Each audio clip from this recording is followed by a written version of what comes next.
नक्की होणार, कारण का उत्स्फूर्त पद्धतीने मतदान अगर झालं तर त्याचा फायदा आमच्या महायुतीच्याच उमेदवाराला होणार, आमच्या एनडीएलाच होणार.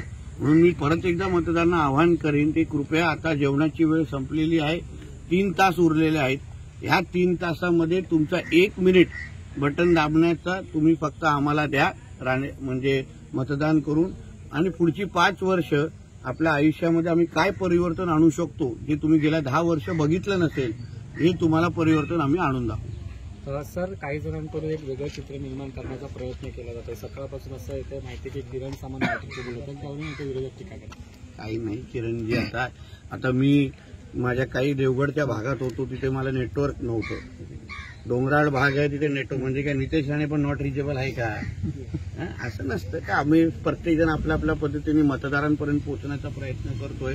किरणजी करतायत, उदयजी, आम्ही सगळेजण करतो. आता डोंगराळ भाग असल्यामुळे सगळीकडे बीएसएनएलचं नेटवर्क नाही, जिओचं, म्हणून तर आम्हाला राणेसाहेब पाहिजे ना, म्हणून आम्हाला मोदीजी पाहिजे. आम्हाला गावागावामध्ये, आम्हाला जिथे शेवटचं टोकाचं घर आहे तिथे पण आम्हाला नेटवर्क पोचवायचं आहे, जे विनायक राऊत गेली 10 वर्ष पोचू शकले नाही. म्हणून आम्हाला मोदीजी पाहिजेत, राणेसाहेब पाहिजे, जेणेकरून पुढच्या 5 वर्षामध्ये आम्ही कोणीही तुम्हाला नॉट रिचेबल मिळता कामा नये, ह्यासाठी आपण ही संधी सोडू नका. साहेब, भाजपवर पैसे वाटल्याचा आरोप केला जातोय. विरोधक म्हणतात ही राणेंची प्रतिष्ठा या निवडणुकीत पणाला लागली नाही, तर भाजपची आणि भाजपच्या पैशाची प्रतिष्ठा पणाला लागली. लक्षात घ्या, जेव्हा आम्हाला तुम्ही मैदानात हरवू शकणार नाही, जेव्हा आमच्या बरोबर विकासाच्या मुद्द्यांबरोबर तुम्ही चर्चा करण्याची तुमची ताकद नाही, जेवढ्या तुमच्या पक्षप्रमुखांनी, अन्य नेत्यांनी सभा घेतल्या, जेवढ्या आमच्यावर टीका केली, पण आतापर्यंत एकही ते लोक बोलू शकले नाही की गेली 10 वर्ष विनायक राऊतांनी काय केलं.